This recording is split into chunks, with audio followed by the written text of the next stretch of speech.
नमस्कार दोस्तों, स्वागत है आपका हिस्ट्री क्रिएटर में। चलिए, हमने पिछली वीडियो में देखा था कि ऋग्वेद का देखा था कि आर्थिक जीवन कैसा था। आज देखेंगे हम लोग उत्तर वैदिक कालीन का कैसे जीवन था। ठीक है, तो उत्तर वैदिक कालीन का बताया टाइम पीरियड कि ये होता है आपका 1000 BC से 600 BC तक, यानी कि जब तक महाजनपद काल चलता है तब तक ये टाइम पीरियड रहता है। तो उसी का आर्थिक जीवन देखेंगे। ये मेंस के पर्सपेक्टिव से ज़्यादा इम्पोर्टेंट है। तो चलिए, जैसे हमने ऋग्वेदिक काल में देखा था, पहले कृषि देखे थे, उसके बाद फिर देखेंगे यहाँ पे आपका पशुपालन, फिर शिल्प उद्योग देख लेंगे, फिर धातु उद्योग देख लेंगे, फिर व्यापार वाणिज्य को देख लेंगे। तो लगभग मोटा मोटी पूरा हो जाएगा हमारा ये आर्थिक पक्ष वाला। ठीक है, चलिए देखते हैं। तो कृषि में बताया था कि जब उत्तर वैदिक काल में आया था तो कृषि ज़्यादा इम्पोर्टेंट हो गई थी। जब ऋग्वेदिक काल था तो उसमें पशुपालन ज़्यादा इम्पोर्टेंट था। तो इस समय कृषि के साक्ष्य ज़्यादा इम्पोर्टेंट हो जाएंगे, कृषि के साक्ष्य ज़्यादा दिखाने पड़ेंगे। मुख्य पेशा क्या था इन लोगों का, तो देखिए यहाँ पे ना मिल्कियत शब्द का वर्णन मिलता है। मिल्कियत शब्द क्या था, तो मिल्कियत शब्द था ना कि जो ज़मीन होती थी उपजाऊ, तो एक तरह से तुम्हारा है यह ज़मीन, यह दिखाने के लिए एक तरह से मिल्कियत, एक तरह से कहिए कि पूर्जी मिलता था, सूची मिलता था कि ये वाला ज़मीन आपका है, ये वाला ज़मीन आपका है, यानी कि ये आपका मिल्कियत है, ये आपका मिल्कियत है। तो एक तरह से आज के ज़माने में कह सकते हैं कि ये मेरे नाम का खेत है, उनके नाम का खेत है। तो इसी तरह ये मिल्कियत मिलता था। ठीक है, आज तरह जैसे मिलता है ना कि पट्टा का, ये मेरे पट्टा का है, ये मेरा ज़मीन है, तो वैसे ही उस समय मिल्कियत नाम मिलता है। ये किसका ज़मीन था, ये किसका क्या है। उस समय उत्तर वैदिक काल में एक इम्पोर्टेंट काम होता है, एक क्रांतिकारी धातु माना जाता है लोहा को। तो इसी लोहे की खोज हुआ था इसी समय। कब, तो उत्तर वैदिक काल में लोहे की खोज एक तरह से इतना डेवलप हो गया था। लोहे की खोज मैंने बताया था कि अंतरजी खेड़ा में मिला है, एटा में, यूपी के एटा में। ठीक है, 1100 BC के करीब में माना जाता है इसको, 1100 BC के करीब में। ठीक है, चलिए तो अब आगे आते हैं इसमें तैत्तिरीय उपनिषद में कृषि के बारे में क्या कहा गया। तो कहा गया कि अन्न ही ब्रह्मा है। देख रहे हैं, अब अन्न का जानकारी मिल रहा है, अन्न को ही अब आगे बताया जाएगा कि अन्न ही ब्रह्मा है।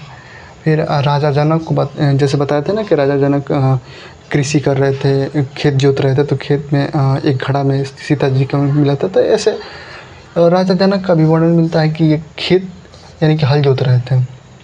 फिर इंद्र का एक सुनासीर हलवाहा था, उसकी भी खेत जोतने का वर्णन मिला है ऋग्वेद में।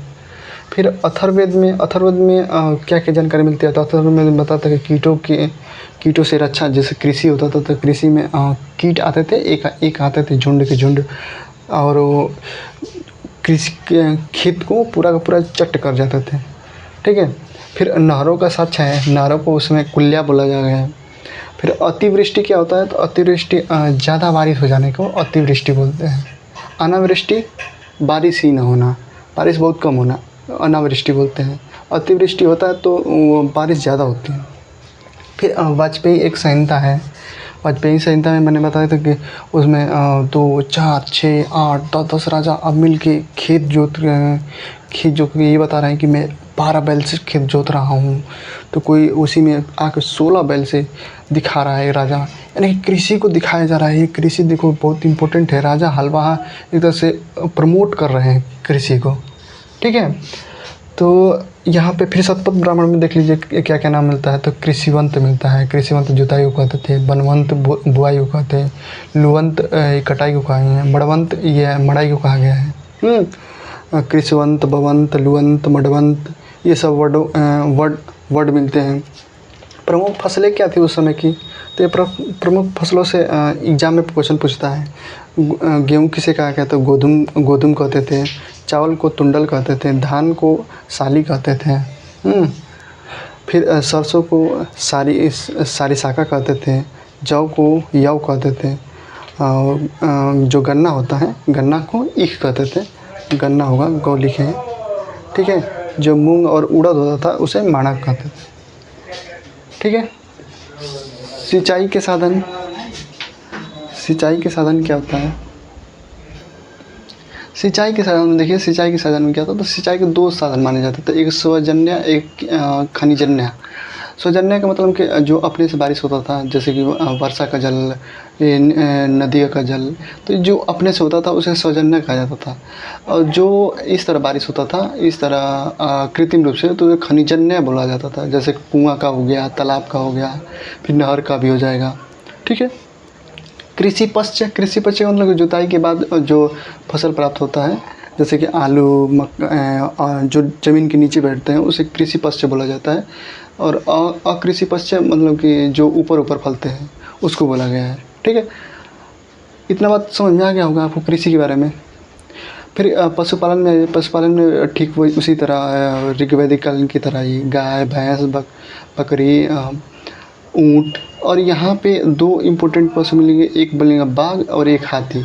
इस उत्तर वैदिक काल में बाघ और हाथी का साक्ष्य मिलने लगता है, इसके पहले नहीं मिलता है, ठीक है। तो ये वाला पॉइंट याद रखिएगा कि बाघ और हाथी का साक्ष्य कहाँ मिलने लगता है, तो उत्तर वैदिक काल में मिलता है। फिर शिल्प उद्योग में देखिए, शिल्प उद्योग में वाज्य संहिता में क्या कहा गया है कि तो व्यवसाय की सूची मिली है, ठीक है। शिल्प उद्योग में वाजपेयी संहिता में व्यवसाय की सूची मिली है। एक है कटिकर, कटिकर का मतलब कि जो कटाई वटाई करते थे। फिर विदाल टोकरी को कहा गया है, उनको बोला गया है। ये विदाल है, विदाल जो टोकरी बुनते थे, हाँ, जो टोकरी बुनते थे उसको विदाल कहा गया है। कुलाल किसे कहा गया, तो कुंभकार को, जो बर्तन वगैरह बनाते हैं मिट्टी का, उसे कुलाल बोला गया है। फिर रजयत्री, रजयत्री जो कपड़े की रंगाई वगैरह करते थे, तो उसे रजयत्री बोला गया है। फिर रजसर्प, जो रस्सी बुनते हैं उसे रजसर्प बोला गया है, ठीक है। तक्षण मैंने पिछली वीडियो में बताया था कि तक्षण में बढ़ाई को कहा गया है। चर्मकार भी जो चमड़े से कार्य करते हैं, जैसे कि चमड़े का जूता वगैरह बनाते हैं, तो उसे चर्मकार यहाँ पर कहा गया है। और देख लीजिए, जैसे कि धातु उद्योग में पिछले भी बताया था कि जो सोना है, तांबा है, कांसा है, लोहा है, ये सब मिलते हैं, ठीक है। एक वर्ड मिलता है यहाँ पे कुशिदा।